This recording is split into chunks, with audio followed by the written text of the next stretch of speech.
Hello everyone, Jaganmohan Reddy గారి పరివారంలో next ఎలాంటి steps తీసుకోవాలి పార్టీ మనుగడకి అనే ఆలోచనకి సందిగ్ధంలో పడిపోయారట. అసలు నెక్స్ట్ పార్టిసిపేట్ చేస్తారా లేదా అనే అనుమానాలు కూడా వ్యక్తం అవుతున్నాయి. సో ఇదే అంశం మీద ఒకసారి విశ్లేషణ తీసుకునే ప్రయత్నం కూడా చేద్దాం. ప్రస్తుతం మనతో జర్నలిస్ట్ జగదేవ్ ఉన్నారు, వెల్కమ్ చెప్దాం. Hello sir. Hi Zakir.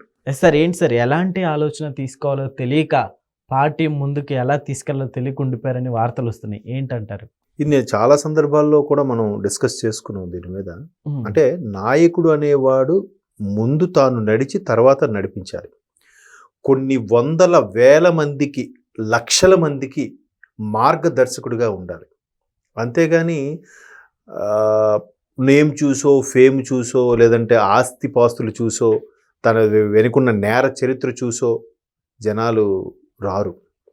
And more over Jaganmohan Reddy గారికి ఉన్న ఆ నేము, ఆ ఏదైతే గుర్తింపు ఉందో బికాజ్ ఆఫ్ రాజశేఖర రెడ్డి గారిదనే చెప్పాలి. రాజశేఖర రెడ్డి గారి తనయుడిగా కాకపోతే జగన్మోహన్ రెడ్డి గారికి రాజకీయ భవిష్యత్తు ప్రశ్నార్థకంగా ఉండేది. ఒక మిగతా కొత్తగా ఎన్నికైన ఎంపీలతో పోల్చితే ఈయనకి రాజశేఖర రెడ్డి గారి విజిటింగ్ కార్డే ఈయనకి ఉపయోగపడిందని చెప్పాలి. పైపెచ్చు ఈయన ముఖ్యమంత్రిగా పదవి అధిరోహించేసి ఇన్ని జరిగిన తర్వాత ఘోర పరాభవం చవిచూశారు మొన్న 2024 ఎన్నికల్లో. జూన్ 12న ప్రమాణ స్వీకారం చేశారు ముఖ్యమంత్రి చంద్రబాబు నాయుడు గారు. కూటమి ప్రభుత్వం ఏర్పడింది జూన్, అది కూడా 2024, 2025 కాదు. 24 నుంచి 25 వరకు కూడా, ఇప్పుడు 25 అంటే సుమారుగా 16 నెలలో 17 నెలలో అవుతుంది. అసలు ప్రజల్లోకి రావాలిగా, ఎందుకు ఈ పరాభవం జరిగిందని మేధోమథనం చేసుకోవాలిగా, సాటి వ్యక్తుల అభిప్రాయాలు తెలుసుకోవాలిగా, ప్రధానంగా కార్యకర్తల అభిప్రాయం. ఎందుకు ఇంత పరాభవానికి కారణం ఎందుకయింది? పోనీ అదేదో ప్రతిపక్ష హోదాతో ఉండి 175లో అన్ని సర్వేలు చెప్పినట్టుగా 120, 130 కూటమికి వచ్చి ఒక 50, 40 జగన్మోహన్ రెడ్డి గారికి వచ్చుంటే ప్రతిపక్ష హోదాలో ఒక క్యాబినెట్ హోదాలో ఉండేవాడేమో ఆయన, మాజీ ముఖ్యమంత్రిగా క్యాబినెట్ హోదాలో. కానీ 11 అంటే ప్రతిపక్ష హోదా కూడా లేని ఘోర పరాభవం. అయితే అలాంటి స్థాయిని ఎందుకు జరిగిందని ప్రజల్లోకి వెళ్ళాలి, అందరినీ కలవాలి, ముచ్చటించాలి. ఇంకా నేను ముఖ్యమంత్రి అనే ఫీలింగ్లో ఉన్నారో ఏంటో తెలియదు, కానీ ఎవరిని కలవడానికి వెళ్ళట్లేదు. ఎవరిని కలవడానికి వచ్చినా ఆయన ఇక్కడ లోకల్గా అవైలబిలిటీ దొరకట్లేదు. అయితే బెంగళూరు వెళ్ళిపోతున్నారు, లేదా విదేశాలకు వెళ్ళిపోతున్నారు తప్ప తాడేపల్లి ప్యాలెస్లో ఉండట్లేదు. మరి ప్రజలు ఎవరైతే, ఇంకా ప్రజలను అనకూడదేమో, అభిమానులు ఇంకా గత్యంతరం లేక అందులోనే కొనసాగుతున్న అభిమానులు, కార్యకర్తలు ఎవరైతే ఉన్నారో వాళ్ళు ఎప్పుడు కలుస్తారు, ఎలా కలుస్తారు?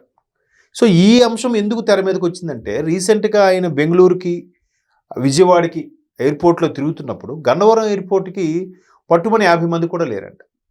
ఇప్పుడు ఒక 1000 మంది వచ్చారనుకోండి, ఒక 2000 మంది వచ్చారనుకోండి, దాన్ని వాళ్ళు ఈ గ్రీన్ మ్యాట్ వేసి ఏదో మ్యానిపులేట్ చేసి ఇంతమంది వచ్చారు, అంతమంది వచ్చారని చూపించుకోవచ్చు. అసలు మనుషులే రాకపోతే ఎలా చేస్తారు?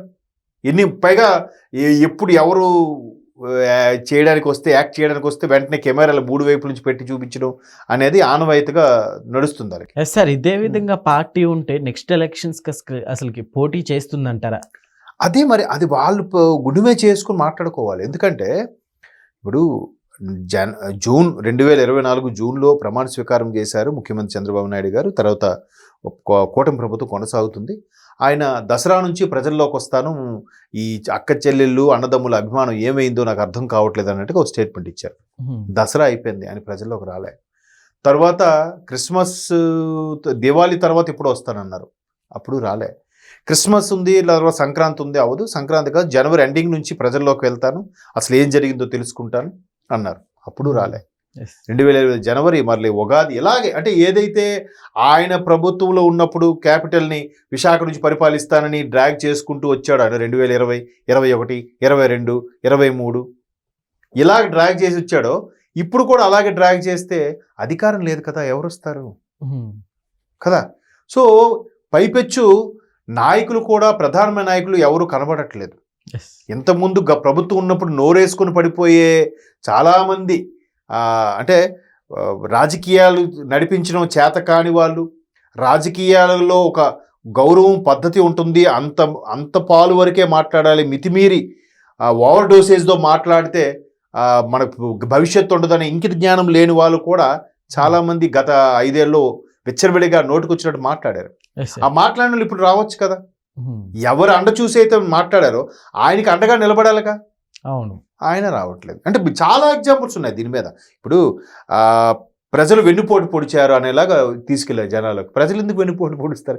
ఎక్కడైనా రాజకీయ నాయకులు మోసం చేసిన ప్రజలు ఉన్నారు, కానీ ప్రజలు మోసం చేసిన రాజకీయ నాయకులు ఎప్పుడూ లేడు ఎక్కడ కూడా. సో అలాంటి ప్రజలే మోసం చేశారన్నట్టుగా వెన్నుపోటు దినమని ఒక ప్రకటించాడు ఆయన.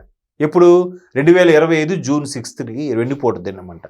వెన్నుపోటు దినం అంటే ప్రజలు వెన్నుపోటు పొడిచారా? ఎవరికి వెన్నుపోటు పొడిచారు? అది తీసుకెళ్లి చంద్రబాబు నాయుడు గారి మీద ఆపాదించే ప్రయత్నం చేశాడు ఆయన. చంద్రబాబు నాయుడు వెన్నుపోటు పొడలేదుగా నీకు, ప్రజలే వెన్నుపోటు పొడిచినట్టు అర్థం. పోనీ ఎంత మాట్లాడిన వ్యక్తి ముందుకైనా ఉన్నాడు ఆయన? లేడు. ఎక్కడో బెంగళూరులో ఎక్కడో మళ్ళీ ఆయన ఇంట్లో ఉన్నారట. ఇక్కడికి వచ్చి ఆ అంబటి రాంబాబు గారు, ఏపీఎన్ని గారు, అది కూడా అందరూ కాదు, 2-3 వాళ్ళకు తోచిన కొంతమంది కార్యకర్తలు ఇంకా ఎవరైతే సపోర్టుగా గుడ్డిగా ఫాలో అవుతున్నారో వాళ్ళని తీసుకొచ్చి ఏదో 4 ధర్నాలు, పోలీసులతో ఆర్గ్యూ చేస్తే 4 కెమెరాలు చూపిస్తాయి కదా, ఆ విధంగా చేసే ప్రయత్నం చేస్తున్నారు. సో ఇన్నాంటి పరిస్థితుల్లో గతంలో అంటే ముఖ్యమంత్రిగా ఉన్నారు కాబట్టి మిమ్మల్ని బిజీ, మీరు కలవలేదంటే ఇప్పుడు ఏం బిజీ? ముఖ్యమంత్రి ఏం బిజీ ఏమి ఉండరుగా. పైగా ఆ వ్యాపార లావాదేవీలు చూసుకోవడానికి భారతి గారే ఎప్పుడు చూసుకుంటారట, ఈయన చూసుకునేది ఉండదంట. మరి ఏంటి అంత బిజీగా ఉండే పర్సన్? ఇప్పుడే కార్యకర్తలుగా క్యాడర్ని బలోపేతం చేసుకోవాలి కదా. ఉన్న కొద్దిపాటి మందిని అదిమి పట్టుకోవాలి కదా. ఎవరు లేకపోతే ఎలాగా?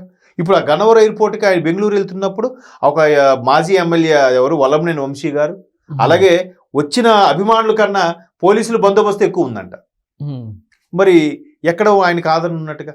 ఇప్పటికి ఒకవేళ అంతే ఆదరణ ఉంటే ఇంకా అన్నా నీ రాక కోసం ఎంతమంది వేచి చూస్తున్నారన్నా, చూడన్నా నీ కోసం పరితపిస్తున్నారని ఇప్పటికి హోర్డింగ్లు కట్టేసేవారు. ఎక్కడా లేదుగా. పైపెచ్చు సోషల్ మీడియా వేదికలో కూడా పిచ్చి పిచ్చి ట్రోల్స్ అన్నీ అవుతున్నాయి. గతంలో ఆయన ఇచ్చిన స్టేట్మెంట్లన్నీ ప్రజెంట్ స్టేట్మెంట్లని కంపేర్ చేసి పెట్టడము, ఆయన ప్రతిపక్ష నేతగా ఉన్నప్పుడు ఇచ్చిన స్టేట్మెంట్, ముఖ్యమంత్రిగా వచ్చిన స్టేట్మెంట్కి మార్పు ఉండడము. మరి మీ అధికారం వస్తే ఒకలాగా ఉంటుంది, అధికారం పోతే ఒకలాగా ఉంటుందా? అసలు అధికారం లేనోడు ఇంకొంచెం ఎక్కువ వెళ్ళాలి. ఇప్పుడు మొన్న అక్కడ ఇష్యూ జరిగింది, ఏది శ్రీకాకుళంలో మొందా తుఫాను. ప్రభుత్వం కానీ ఈయన ముందు వెళ్ళిపోయి ఏంటి ప్రభుత్వం అసలు ఏం చెయ్యట్లేదు, ఎక్కడుంది అసలు, రండి కలెక్టర్లు ఎక్కడున్నారు, రండి ప్రశ్నిస్తున్నా మీకు అని చెప్పి అనాలి.